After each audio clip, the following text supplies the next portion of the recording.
নদুৱাৰৰ দক্ষিণ বালিজুৰিত সম্প্ৰীতিৰ নিদৰ্শন দাঙি ধৰিলে এখন বিয়াই যিটো সময়ত চৰকাৰে গোৰ্খা জনগোষ্ঠীক অসমীয়া জাতিৰ অবিচ্ছেদ্য অংগ বুলি কৈ আহিছে তেনে সময়তে কৃষ্ণ বৰা নামৰ যুৱকজনে গোৰ্খা জনগোষ্ঠীৰ কল্পনা নেৱাৰ নামৰ কন্যাগৰাকীৰ সৈতে সম্পূৰ্ণ সামাজিক নীতি নিয়মেৰে বিবাহপাশত আবদ্ধ হ'ল বৃহত্তৰ দক্ষিণ বালিজুৰি অঞ্চলৰ বালিজুৰি ক শাখা আৰু বালিজুৰি খ শাখা নামৰ এই দুইখনকৈ গাঁৱৰ দুটাকৈ পৰিয়ালৰ দুই যুৱক যুৱতীয়ে ইয়াৰ জৰিয়তে সমাজৰ বাবে কঢ়িয়াই আনিলে ঐক্য সম্প্ৰীতি আৰু সমন্বয়ৰ এক বিশেষ বাৰ্তা প্ৰায় 5 কিলোমিটাৰ পথ খোজকাঢ়ি দৰা আহিল কইনাৰ ঘৰলৈ কইনা নিবলৈ দৰাৰ সৈতে অহা সকলো পুৰুষ মহিলা যুৱক যুৱতীয়ে এইদৰেই নাচি বাগি আহি কইনাৰ বাসগৃহৰ পদূলিত উপস্থিত হোৱা দেখি কইনাৰ পিতৃ মাতৃও পৰিয়ালৰ লোকসকলৰ লগতে গাঁওবাসী ৰাইজে ধৰ্মীয় ৰীতি-নীতিৰ মাজেৰে জনালে বিপুল আদৰণি গাঁও দুখনৰ অসমীয়া পৰিয়ালৰ নাৰায়ণ বৰাৰ পুত্ৰ কৃষ্ণ বৰা আৰু গোৰ্খা জনগোষ্ঠীয় পৰিয়ালৰ শ্যাম নেৱাৰৰ কন্যা কল্পনা নেৱাৰ এই দুই যুৱক যুৱতীয়ে হিন্দু ধৰ্মৰ সম্পূৰ্ণ ৰীতি-নীতি আৰু পৰম্পৰা অনুসৰি হোমাগ্নিক সাক্ষী কৰি বিবাহপাশত আবদ্ধ হৈ যুগ্ম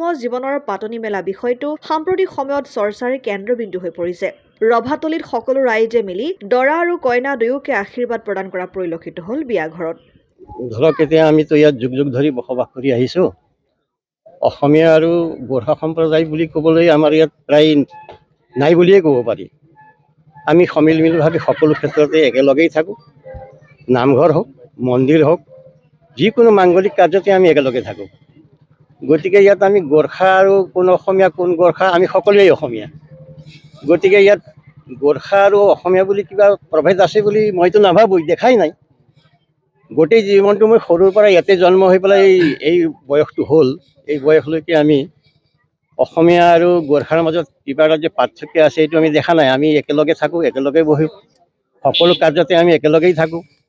গতিকে সমিলমিলভাৱে আমি চলি আহিছোঁ আৰু বিহুৱেই হওক দুৰ্গা পূজাই হওক দিৱালীয়েই হওক যিকোনো অনুষ্ঠান সকলো অনুষ্ঠানতে আমি একেলগে থাকোঁ গতিকে আমাৰ মাজত কোনো মতভেদ আছে বুলি ময়ে নিজেই নাভাবোঁ আৰু দেখাও নাই এইটো অনুভৱো নহয় গতিকে আজি এইটো এটা বিবাহ যিটো আগতে বহুত এইবিলাক বিবাহবিলাক হৈছে এনেই নোহোৱা নহয় যে অসমীয়া আৰু গোৰ্খাৰ মাজত বহুত বিবাহ হৈছে কিন্তু আমাৰ মাজত এইটো এটা আনুষ্ঠানিক বিবাহ আমি সামাজিকভাৱে দুয়ো পক্ষৰ পৰা সন্মতি জনাই এই আনুষ্ঠানিক বিবাহখন পাতিছোঁ গতিকে আমি খুবেই সুখী যে লাহে লাহে আমি ক্ৰমান্বয়ভাৱে বিৰাট অসমীয়া মহাজাতিৰ লগত আমি একত্ৰিত হৈছোঁ আৰু লগতে আমি নিজকে অসমীয়া বুলি গৌৰৱ কৰোঁ জামুগুৰিহাটৰ পৰা ৰাতুল হাজৰিকা ৰিপৰ্ট অসম আদিত্য NKS হুণ্ডাইলৈ স্বাগতম নৰ্থ ইষ্টৰ প্ৰথম GDSI 2.0 ফিচাৰ্ছ ডিলাৰ হৈছে NKS হুণ্ডাই অত্যাধুনিক সা-সুবিধাৰে তৈয়াৰী most updated হুণ্ডাই ডিলাৰ এতিয়া ডিব্ৰুগড়ত আমাৰ NKS হুণ্ডাই ডিলাৰত open sales consultant room customer ৰুমৰ লগতে